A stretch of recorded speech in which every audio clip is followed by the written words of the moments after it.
Jika ada amalan-amalan bisa dikerjakan selama hidup, maka yang terbaik yang bisa membuat Anda lebih baik dalam hidup adalah amalan belajar tentang Al-Quran. Apa nggak punya waktu 5 menit untuk menggugurkan dosa Anda? Apa nggak punya waktu 5 menit untuk akhirat Anda? Bahkan Anda sekarang, Masya Allah, di mobil bisa tilawah Quran, di jalan bisa baca Quran, cuma 5 menit. إنه لقرآن كريم في كتاب مكنون لا يمسه إلا المطهرون تنزيل من رب العالمين أفبهذا الحديث أنتم مدهنون. Ada amalan yang saat dikerjakan bukan sekedar hanya meningkatkan iman, tapi pertama akan memberikan jaminan dari Allah langsung bahwa hidup orang ini selama di dunia akan dijamin kemudahan oleh Allah Subhanahu wa taala. Di alam kubur akan dipelihara jasadnya utuh sampai menghadap kepada Allah. Dan di hari kiamat ketika dihisab langsung diberikan mahkota sebagai penghargaan dalam kepalanya. Diberikan gelang-gelang emas di tangannya, dipakaikan jubah di badannya. Dan yang paling dahsyat, saat masuk surga, dia diperkenankan menggandeng bapak ibu yang telah melahirkannya, bapak yang telah bekerja keras untuknya, istri yang mendampingi selama hidupnya, dan anak keturunan yang telah hadir dari kehidupan rumah tangganya. Semuanya akan dipimpin orang ini masuk ke dalam surga. Bukan surga biasa, tapi surga yang paling tinggi dan disambut oleh semua malaikat di depan pintu surga. Amalan ini adalah amalan mencintai Al-Quran. Amalan mencintai Al-Quran. Jadi ketika kita mendekat dengan Al-Quran, langsung disebutkan oleh Nabi SAW dalam hadis riwayat Al-Bukhari dari Abu Abdurrahman As-Sulami, dari Uthman bin Affan radhiyallahu taala anhu, termasuk Ali bin Abi Thalib karamahullah wajha, anin Nabi SAW qal, perhatikan kalimatnya, khairukum man ta'allamal Qur'ana wa 'allamah. Jika ada amalan-amalan bisa dikerjakan selama hidup, maka yang terbaik yang bisa membuat Anda lebih baik dalam hidup adalah amalan belajar tentang Al-Quran. Satu, ada amalan mencintai Al-Quran dengan memperbanyak bacaan Al-Quran. Disebut dengan qiraah. Satu, amalannya qiraat Al-Quran. Qiraah. Dari sekarang ayo, buat amalan ini, susun. Alhamdulillah kemarin-kemarin ada gerakan one day one juz. Sehari 1 juz baca. Naikkan sehari 2 juz, sehari 3 juz, sehari 4 juz. Cintai Qurannya. Karena itu Nabi sering memotivasi kita. Bahkan kata Nabi, buka hadis riwayat At-Tirmidzi, nomor hadis 2010. Orang yang terbiasa membaca Al-Quran, maka 1 huruf dari Al-Quran itu akan diberikan 10 balasannya. Man qara'a harfan min kitabillahi falahu asyru hasanat walam aqul alif lam mim harfun walakin alifun harfun lamun harfun mimun harfun walikulli harfin asyru hasanat. Siapa yang biasa baca 1 huruf dari Al-Quran, walaupun cuma 1 huruf, akan dibalas oleh Allah 10 kebaikan. Saya tidak katakan alif lam mim 1 huruf, tapi alifnya sehuruf, lamnya 1 huruf, mimnya 1 huruf. Setiap hurufnya 10 kebaikan. Anda sholat subuh 2 rakaat, selesai sholat diberikan 10. Dalilnya Quran surah ke-6 ayat ke-160. Man jaa'a bil hasanati falahu asyru amsalihha. Selesai sholat dikasih 10. Tapi Quran 1 huruf diberikan 10. Baru 1 huruf. Nun 10. Sudah dulu Taha 20. Alif lam mim 30. Jangan menghitung 1, 2, 3, 4, 5, 6, 10. Bukan begitu caranya, Joni. Di hadis Muslim, masuk masjid saja baru masuk sudah dapat 25. Kata Nabi cara ngitungnya 1 ke 2 500 tahun, 2 ke 3 500 tahun, 3 ke 4 500 tahun. Jadi kalau ada sehari nggak baca Quran, kehilangan berapa ribu tahun Anda pahala di sisi Allah Subhanahu wa taala. Quran. Jika Anda merasa banyak maksiat, harus pintar. Cari amalan-amalan paket hemat. Dikerjakan pahala berlimpah. Baca Quran paling bagus. Dosa 100. Bacakan Bismillahirrahmanirrahim. 19 huruf. 190. Nutup tuh.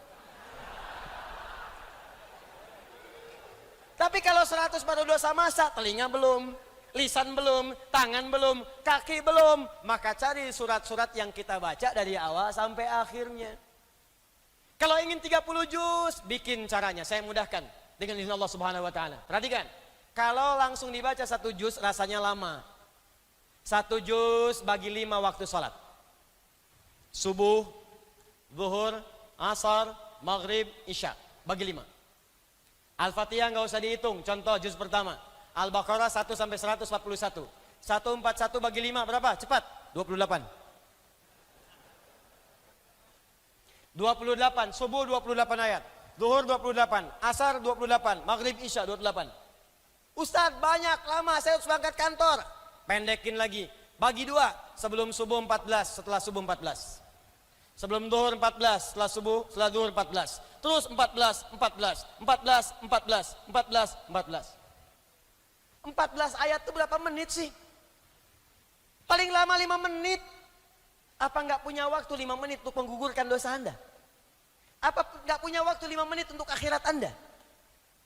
Bahkan Anda di sekarang, Masya Allah, di mobil bisa tilawah Quran, di jalan bisa baca Quran, cuma 5 menit.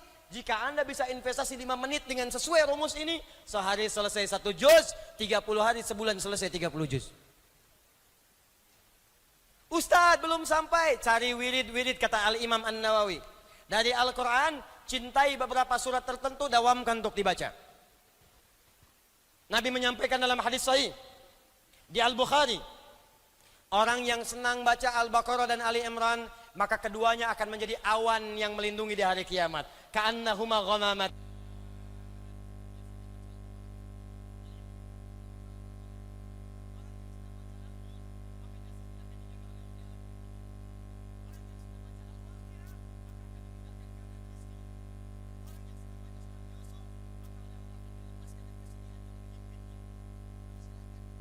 Semua surah dalam Al-Quran punya keutamaan. Maka silahkan Al-Baqarahan, Ali Imranan, An-Nisaan, Yasinan, Al-Kahfian, ya. Jangan cuma kul huwallahan, kul al-falakan, An-Nasan. Cari ayat-ayat, cari surat-surat yang kita bisa jadikan wirid. Buka kitabnya Imam An-Nawawi. Sebelum menulis Al-Arba'in 42 hadis, Riyadus Shalihin 1896 hadis. Sebelum menulis kitab Syarah Sahih Muslim 9 jilid, beliau menulis At-Tibyan fi Adab Hamalatil Quran. At-Tibyan fi Adab Hamalatil Quran. Klik di Google At-Tibyan Al-Imam An-Nawawi, keluar muncul. Cari terjemahannya. Kalau punya kitabnya cari terbitan Darun Nafais halaman 52, paling kanan di pertengahan. Beliau menyampaikan ada kebiasaan salafus salih. Di sejak zaman dahulu mereka kalau sedang akan tidur atau dalam kebiasaan hariannya punya wirid bacaan-bacaan Al-Quran.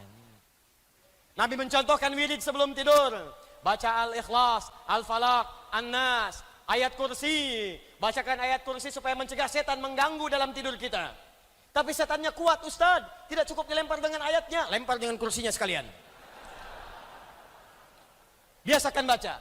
Ternyata ada di antara orang salaf membiasakan baca Al-Baqarah karena ingin dinaungi di hari kiamat. Baca Al-Baqarah sebelum tidur, baca.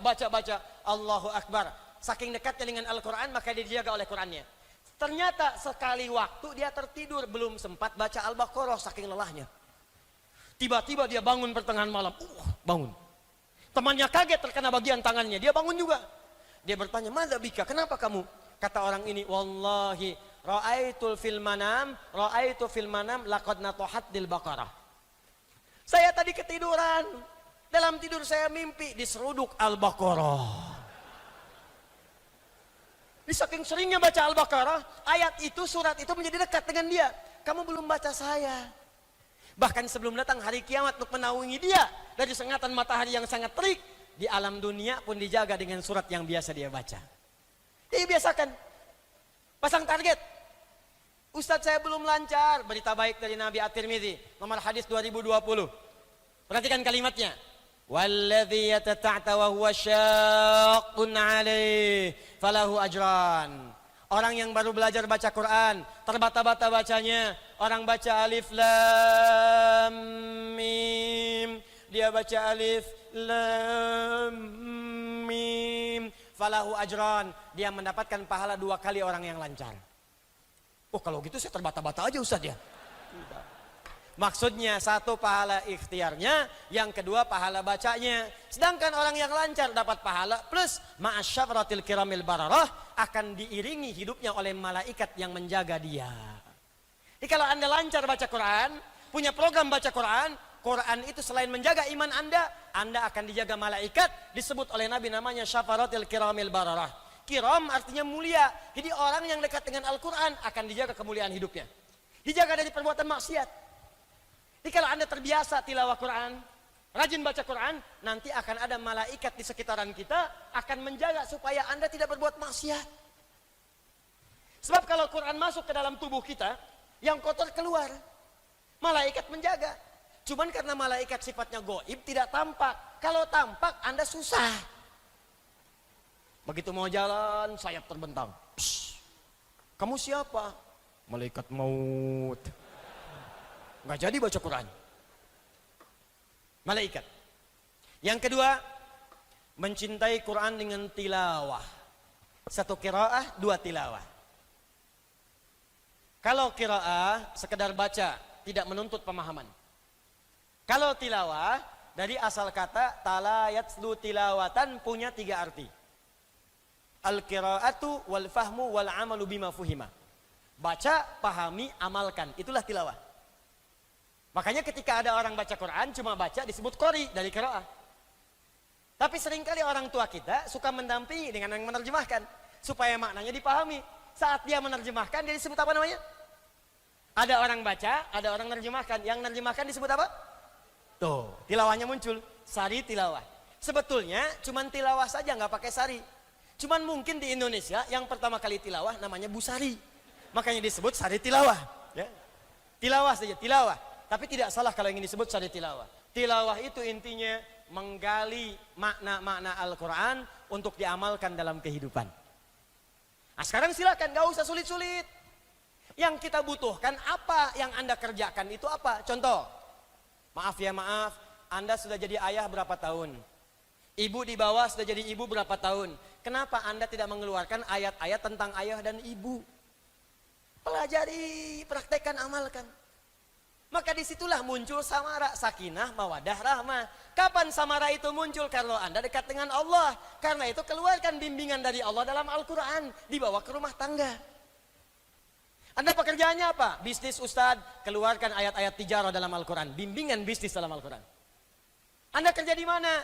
Di birokrasi Ustadz, diplomasi Ustadz. Keluarkan ayat-ayat pemerintahan. Keluarkan, praktekkan dalam pekerjaan Anda. Anda kerjanya apa? Saya masih kuliah Ustadz, keluarkan ayat-ayat ilmu dalam Al-Quran, praktekan. Itu yang disebut dengan tilawah. Tafsirnya disebut tafsir maudhu'i, tafsir tematik. Mempelajari Al-Quran untuk mengamalkannya. Itu yang banyak dipelajari oleh sahabat-sahabat Nabi SAW. Kata Abu Abdurrahman As-Sulami, aku sejak belajar, akhadtu al-Qur'ana an qaumin. Aku belajar Quran dari sekelompok orang. Yang dimaksud sekelompok orang ini sahabat. Yang aku perhatikan mereka, kata Abu Abdurrahman As-Sulami, setiap mereka belajar 5-10 ayat, paling banyak 10 ayat, maka mereka tidak akan melanjutkan pada ayat setelahnya sebelum mengamalkannya. Baca, amalkan, baca, amalkan, baca, amalkan. Bahkan Amr bin As mengatakan, aku khawatir saat ini banyak orang yang belajar Al-Quran, sedikit hafalan tapi banyak mengamalkan. Tapi aku khawatir nanti di masa depan ada orang hafal Al-Quran semudah meminum air, kasyurbil ma', tapi sedikit dalam mengamalkannya. Dikata Amr bin As, aku khawatir nanti ada masa berlomba-lomba menghafal Quran, hafal, baca banyak, hatam, tapi mengamalkannya sedikit. Bahkan ada yang tidak mengamalkan, hafal Quran tapi zalim. Rabbin fa'ana bima 'allamtana, Rabbi 'allimna alladzi yanfa'una بتعلم وتوسلنا بتعليم أن ترزقنا الواسع وأن ترزقنا الأمانة